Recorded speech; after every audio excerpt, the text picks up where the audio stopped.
Сегодня мы поговорим о самых актуальных вопросах в дерматологии и эстетической дерматологии, таких как профилактика рака кожи, мифы об уходе и все, что важно знать для сохранения здоровья кожи и предотвращения заболеваний. Поехали! Здравствуйте, Ольга Юрьевна. Спасибо за ваше время сегодня. Добрый день.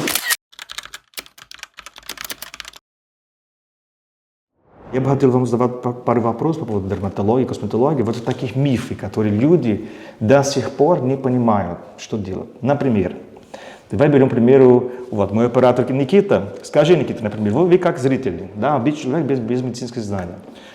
Прыщи, надо давить или нет? Как вы считаете? Как вы думаете? Я считаю, что надо давить. Почему надо давить? Почему так думаешь? Не ходить, что ли? Мама всегда давила человек. Выдавишь, через 2 дня пройдет. Вот так все думают. Все наши зрители так и думают. А что вы можете сказать про это? Ну, во-первых, я не люблю слово «прыщи». Да? Очень часто это встречаешь, и даже по телевидению слышишь, как это говорят. Но это режет слух. Понятно, что у обычных людей они не знают, что там это высыпание, папулы, пустулы. Но все-таки мы должны говорить по-научному. Да? Мне кажется, что это абсолютно неправильно. И не только кажется, так на самом деле оно и есть, когда появляются высыпания в виде пустул, именно гнойнички пытаются выдавливать. Место особенное, лицо, особенно носогубный треугольник, прямая связь с оболочкой мозга. Поэтому ни в коем случае этого делать нельзя. Мы можем привести к очень грустным последствиям. Есть лечение, прекрасные методы, и системные препараты, и наружные препараты. Если вы хотите очень быстро избавиться от гнойничков, продаются патчи, которые буквально там за 8 часов могут, естественно, как-то снивелировать. Поэтому ни в коем случае этого делать нельзя.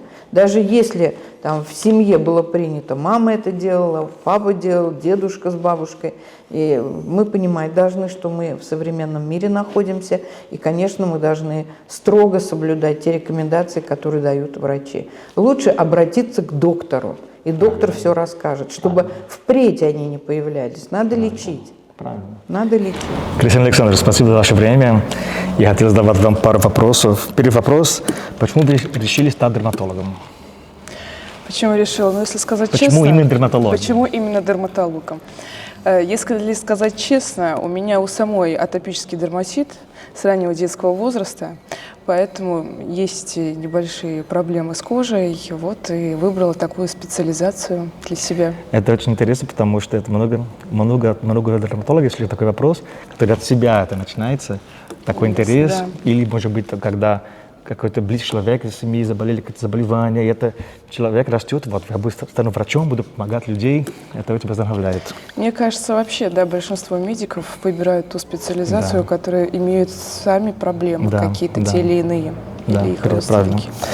Какие советы вы бы дали молодым специалистам, которые только начинают свою карьеру в дерматологии? Больше заниматься дерматологией, нежели не косметологией. хватает. Не хватает. Больше смотреть пациентов с кожными заболеваниями, потому что в нашей профессии самое важное – это смотреть, это глаза у дерматолога, это самое важное. Поэтому больше смотреть пациентов с высыпаниями. Вот это самый главный совет ординаторам-дерматологам. Что вас вдохновляет в вашей профессии и как вы поддерживаете свой интерес к ней на протяжении многих лет? Что вдохновляет? Меня в целом вдохновляет моя работа, работа с пациентами, работа в стационаре. Как вы поддерживаете свой интерес в протяжении многих лет, чтобы вы не потеряли вот это, что горит эта работа, что-то там вдохновление? Поддерживаю постоянно изучением чего-то нового, новыми. Которые очень много происходит в последнее время, да? Если вы смотрите 5 лет назад, 10 лет назад, было совсем по-другому. Не только в косметической дерматологии, но в дерматологии тоже. Меня вдохновляет в целом наша клиника, потому что она на самом-то деле является передовой клиникой в России. И для меня большая честь здесь работать со специалистами, с профессурой, поглощать нужную, важную информацию. Я стараюсь это делать, пока имею такую возможность. Да, я тоже. Это же моя вторая ординатура.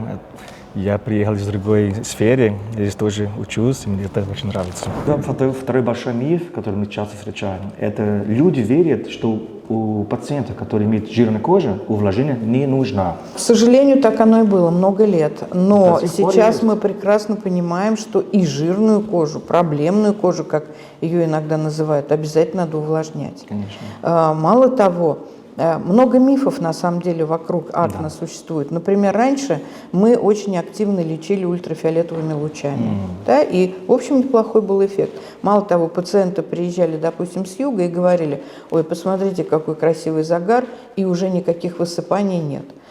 Это маскировочный эффект, обманчивый. Сейчас, например, четко совершенно известно, что ультрафиолет способствует апоптозу корнеоцитов. А это, в свою очередь, усугубляет гиперкератоз, который входит в одно из звеньев патогенеза. Мало того, считается, что надо постоянно чистить лицо, скрабировать. Нет. Тоже показано, что агрессивные методы воздействия на кожу у таких пациентов с акне, они имеют совершенно другой эффект, обратный. Поэтому и дермороллеры, и скрабы как можно реже применять, а может быть и вовсе не стоит. Даже можно все распространять. Да, совершенно верно. Хорошо, как раз вы сказали про загар. Очень много любят, особенно в Москве, любят соляр. И мы сейчас понимаем, что солнце все-таки он важен, это же наш источник витамина D3, но какой должен быть баланс между сколько принимать вот это, сколько загар должен быть, как солнце принимает, как часто можно ходить в загар, чтобы не было вредно, или вообще не ходить в загар, как вы скажете? Да, я хочу сказать, что я очень люблю эту тему. Первое, что я хочу сказать, солнце. Без солнца нет жизни на Земле, и не было бы. Да? Как только появляется солнце, мы сразу говорим о том, что настроение поднимается, это прекрасный антидепрессант, все становится совершенно по-другому, в таком свете, в хорошем. Без солнца невозможна выработка витамина D. Мы прекрасно знаем, что солнечные лучи улучшают работу органов внутренней секреции, метаболические процессы проходят лучше. Но легкомысленное отношение к солнцу, оно может очень существенно навредить пациенту. Вообще моду на загар вела Коко Шанель. Да, это было в 40-е годы. И действительно, вот такая загорелая кожа, она ассоциировалась со здоровьем, со спортом, с успехом. Это было много лет подряд. И только вот в где-то 70-х годах наши зарубежные коллеги из Европы, они заговорили о том, что очень много пациентов с раком кожи. Это те пациенты, которые бесконтрольно находились на солнце, много загорали.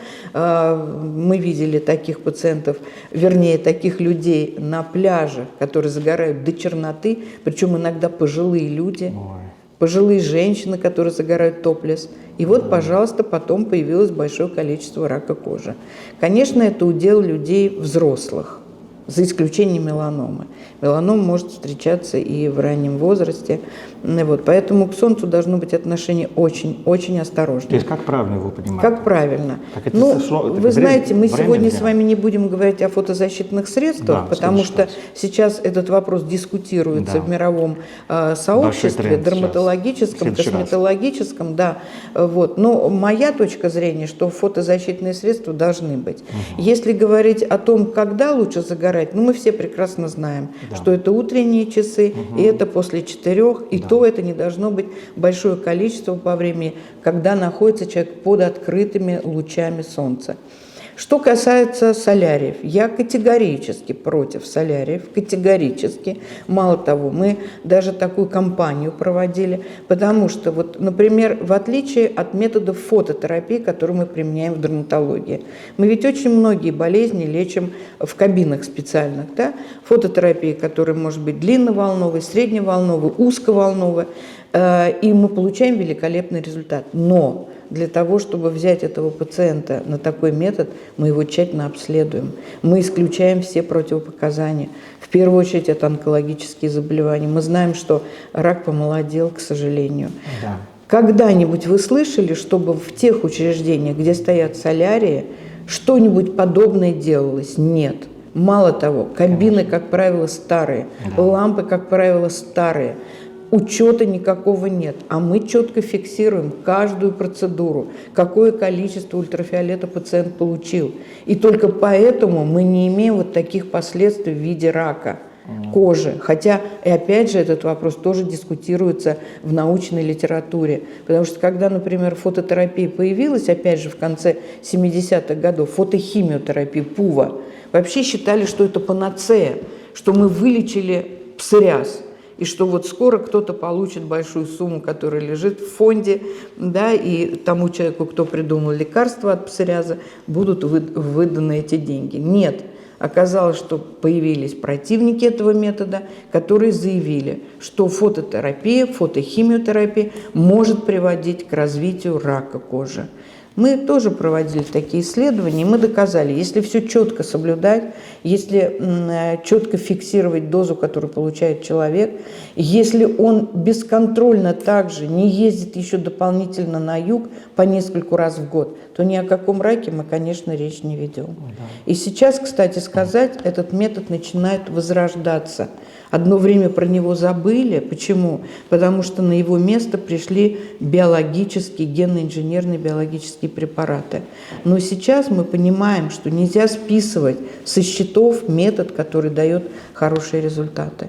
Но что касается солярия, я просто настоятельно рекомендую молодым девушкам, юношам избегать этого метода.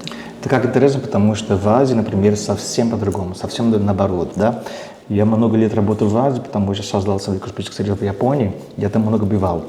И люди не любят загар, они любят белую кожу, они на самом деле пользуют много средств, чтобы отбеливать кожу. И сейчас очень известно получить арбутин из ягоды лакьянка, вместо гидрокинолон, потому что он вредный. И вот ягода лакьянка сейчас такой тренд. Арбутин, ягода лакьянка, осветляем кожу. А что вы думаете про отбеливание кожи? Нужно вообще? Ну, вы знаете, у нас такой, как сказать, традиций таких нет. У нас нет такой культуры по отбеливанию. Хотя всегда была в приоритете кожа бледная. Это был признак аристократа.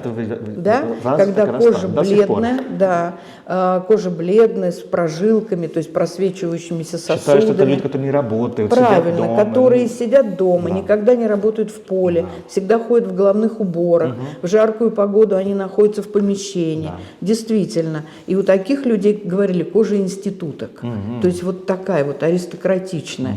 Поэтому, если кому-то нравится кожа бледная, наверное, это имеет право на существование. Честно говоря, я тоже не сторонник этого. Хотя, вы знаете, вот удивительно, да, в Азии, на Кавказе девушки у нас сейчас очень много учатся в ординатуре, девушек, представителей вот этих народов, да, у них действительно идеально белая кожа, просто белая кожа.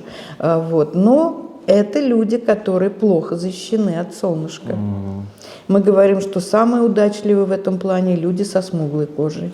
То есть Латинская Америка. Да, у которых хорошее количество меланина и так далее, и кто рождается с определенным фототипом. Да, вот, а как правило, эти люди никогда не обгорают. Да. Я не могу, например, когда обгораешь, никогда. Да. Я всегда в солнце стараюсь навидать, когда летом, хочется чуть-чуть потемнее, Совершенно красиво. правильно. Не получается. У меня всегда такой тон, и он тогда будет. Неважно, я без солнца, солнце всегда такой, постоянно. Да. А вот, кстати, бледнокожие, бледнолицые, рыжеволосые, с рыжими глазами, с рыжими волосами, они никогда не загорают, они всегда обгорают. Да. И если мы опять же на пляже их увидим, они выглядят как вареный рак красного цвета. Вот они самые незащищенные. Да. Им надо быть очень осторожным. Хорошо. А теперь мне нужно, чтобы вы сказали быстрый ответ: да, нет, одобрю, не одобрю. Мыть лица горячей водой вредно для кожи? Да. Если у вас жирная кожа, нужно избегать любых масел косметических. Да. Солярий безопасно способен получить загар без вреда от солнца. Ни в коем случае. Увлажнение кожи изнутри водой важнее, чем использовать увлажняющий крем. Нет. Мелазму можно эффективно лечить с помощью препаратов, продающих без рецепта. Нет. Никогда нельзя выдавить прыщи. Никогда. Все виды солнцезащитных средств обеспечивают одинаковую защиту. Нет.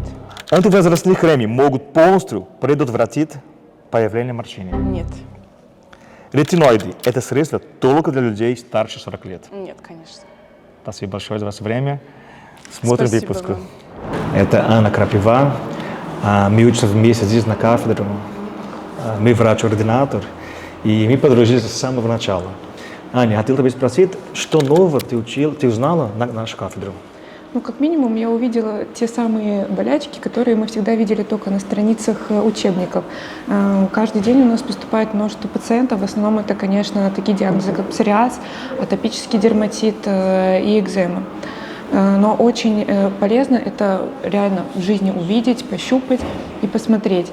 Но самое важное для меня это тот факт, то, что очень много зависит именно от пациентов, от их настроя, от приверженности к лечению. То есть мы в стационаре можем бесконечно хорошее комплексное лечение провести, особенно если это первичное обращение. Но если пациент не придерживается наших рекомендаций, которые мы даем каждый раз пациенту, мы их все читаем, все поясняем, никакого эффекта хорошего не будет. И на самом деле эти рекомендации достаточно простые и доступны каждому. И я призываю всех пациентов все-таки внимательно относиться к своему здоровью, и чтобы действительно получать длительную ремиссию, потому что все-таки это все заболевания хронические, и нужно понимать, что навсегда никуда не уйдет. Но можно сделать свою жизнь комфортной, если придерживаться всех рекомендаций. Я еще хотел тебя спросить по поводу вот этого новый тренд Инстаграма, новый тренд мира, Molecular NAD+, потому что все обещают, что это молекула, которая дает вечность, молодость. Да? Вечная молодость. Это прямо последний тренд. Можешь нам сказать немножко про это? Я не могу сказать, что я ученый, но плюсом... Да, вообще-то я ее колю сейчас, попробую все на себя, буду вам рассказать реально честный отзыв и скажу, то, что я чувствую. Я понимаю, что первые 3 дня у меня столько бодрость, но мне немножко сон разрушил, потому что я меньше сейчас сплю, я не просыпаюсь все равно устал, я просыпаюсь бодро, но я понимаю, что я сплю сейчас 5 часов или 4 часа, и мне хватает. Я точно понимаю, что в этом что-то не так должно быть. Поэтому я пока пользую, смотрю. Ну, что ты можешь нам сказать про это? Я думаю, что этот вопрос еще нуждается в изучении, но еще одним преимуществом обучения у нас в дерматологии то, что очень много вокруг единомышленников и врачей, и коллег, и ординаторов, и мы очень часто обсуждаем какие-то вот новые темы, которые волнуют как бы не только врачей, но и вот пациентов наших. И реально одна из тем, которую мы обсуждаем, это именно молекула NAD+, использование ее. И спасибо моей подруге, которая до сих пор помнит биохимию, Амина, она мне рассказала. Привет, Амина. Да, она мне рассказала, что как бы, сколько ты NAD+ не засовываешь в цикл Кребса, больше молекула ТФ не образуется. Ольга Юрьевна, я хотел последний вопрос задать вам по поводу рака кожи. Много людей, которые сейчас на нас смотрят, они, может быть, подумают, я никогда не был дерматологом. Да? Это очень часто так бывает. И человек, может быть, подумает, зачем ходить к дерматологу, провериться, сделать скрин, как часто это нужно делать, и какие-то слова вы могли там сказать о людей, которые никогда в своей жизни, не зависит от возраста, никогда не были в дерматологе. Люди иногда ходят к врачу, когда реально нужно, когда реально проблема большая существует. Да? На скрининг до каких-то проблем люди обычно в чекап не делают. Что вы хотели сказать этим людям? Сейчас, кстати, сказать, очень много молодых людей, которые хотят показать, как они говорят, свои родинки. То есть мы, конечно, смотрим, проводим дерматоскопию, смотрим эти невусы. Если нас что-то настораживает, мы, конечно, тогда более прицельно уже наблюдаем за этими пациентами 1 раз в год. Можно приходить, если не вызывает никаких опасений. Да? И каждый человек сам знает о своей коже практически лучше, чем врач. Вот вдруг обнаружили, что стало больше появляться таких образований. Но это, наверное, повод для того, чтобы прийти. Хотя, в общем, достаточно редко, когда у молодых людей мы видим какие-то злокачественные образования. За исключением меланомы, как я уже говорила. Что должно насторожить? Неравномерное окрашивание, да, не такой однотонный цвет, не четкие очертания, лучистость, когда такие тяжи отходят от центра, может быть некоторая гиперемия вокруг образования. Это всегда должно настораживать. И вот в таком случае, конечно, надо обратиться к дерматологу. Как только увидишь, что образование растет, и она становится больше и больше, это Да, же признак, что да, благодетель, совершенно да, правильно. что Или их это- становится вообще больше. Да, да. Да, поэтому, да, тогда нужно обратиться к И врачу. количество, и размер. И размер, безусловно, это имеет значение, цвет имеет значение, неравномерность, неоднородность, это все значение имеет. Еще хотел вас спросить по поводу, это такой интересный вопрос про людей, которые принимают дома. Это такой тренд в Москве, это такой ажиотаж. Насколько это опасно? Людей, которые Вы вообще не имеете в имеют... виду кого? Я Врачей? имею в виду даже людей без медицинского образования. Но это Да? вообще не обсуждается. Это очень часто Вы знаете, сейчас. это полное безобразие. Уже программы Люди ходят были. про курсы на выходных, получают сертификат, и вот эта институция, которая выдают сертификат, говорят, вот, у вас есть сертификат на ботокс, вы проходили курс на выходных. Люди были там на работе на кухне, да, и сейчас она решила поменять свою деятельность. Проходила курс мезотерапии, ботокс и филлер. И она начинает колоть дома. Я считаю, что это Но полное, люди не знают, что запрещено вообще-то. Это нужно... Расскажите, пожалуйста. это полное безобразие. Да. Для того, чтобы заниматься такой деятельностью, врач должен иметь диплом об окончании института. Вот. После этого человек должен закончить ординатуру по дерматовенерологии. Верно. Это основа основ. Да. И только после этого уже можно заниматься косметологией. Есть специальные часы отведенные, 542 часа, когда человек получает еще более узкое образование по косметологии. Только после этого он может приступать к этой И деятельности. аккредитацию получить, и все Конечно, конечно. Лицензия. Надо иметь, да, лицензию, сертификат. Это очень Разрешение на серьезно. работу, да. И если такие вещи происходят, это вообще уголовно наказуемо. Потому что последствия могут быть очень серьезные. И, конечно, я просто категорически против этого. Да. Поэтому Ну, мне сертификат, кажется, курс на наведу. выходных не дают вам права работать. Вы если проходили курс на неделю, вы не можете там из 10 лет, которые мы учимся здесь, да, 10 лет учимся, сделать его на выходных, не получится, ребята. Пожалуйста, подумайте об этом. Я думаю, что наведут в этой области наведут порядок. очень надеюсь. Потому что, понимаете, речь-то идет о здоровье людей. Да. И я только не понимаю этих людей, которые приходят в непонятные какие-то квартиры, в какие-то помещения, иногда коммуналки. очень... Да, в каких-то вообще ужасных условиях санитарно-гигиенических. Как можно довериться такому человеку? Ну, дешево. Вы Просто понимаете, дешево. да, они говорят даже не медицинским языком. Можно с первых слов уже понять, что перед вами просто мошенник, шарлатан. Да. Да. И эти люди даже не знают, что гиалуронидаз. Если Ну, это какой-то ужасно. некроз идет, они даже не знают, что делать просто. Они знают, как колоть, там, какой-то пункт, но гиалуронидаз даже не слышно никогда. Ну, а что такое? Ну, ужасно. Но ведь не просто так же у нас молодые люди учатся 2 года в ординатуре. Это большая база, серьезная, это основа основ. Вы могли пару слов сказать про вашу кафедру? Я знаю, что это самая лучшая кафедра из Москвы, 5 лет уже. Спасибо, что я здесь учился, я очень горжусь, что я поступил. Да, Можете спасибо. пару слов сказать по вашей кафедре? Спасибо большое. Ну, во-первых, наша кафедра была самой первой, которая была создана в России. Мы были организованы в 1869 году, Вау. пока еще входили в состав университета Московского, императорского. Вот. И потом уже через какое-то время появилась такая же кафедра в Санкт-Петербурге. Я очень люблю свою кафедру. Здесь Я работают потрясающие люди. Совершенно замечательный коллектив. У нас есть и старожилы, и есть абсолютно молодые, креативные, очень Иностранцы. образованные. Да, и в том числе и иностранцы, конечно, иностранцы, которые приходят потом в аспирантуру и которые хотят здесь остаться, но отбор очень жесткий. Мы, как я всегда говорю, отбираем по крупицам, потому что должны быть лучшие из лучших. Поэтому самая лучшая Кафедра великолепная, кафедра, и клиника чудесная. Мы занимаемся, конечно, самыми разными болезнями. Безусловно, мы учим студентов, обучаем ординаторов, занимаемся с аспирантами. Ну, пытаемся идти в ногу со временем, быть современными и в то же время доступными. Юлия Гурьевна, спасибо большое за ваше время. Я вас очень уважаю, люблю. Вы Спасибо. прекрасный человек, Спасибо. заслуженный врач России. Это большая честь иметь разговор с вами, беседу. Спасибо, Большое. Спасибо.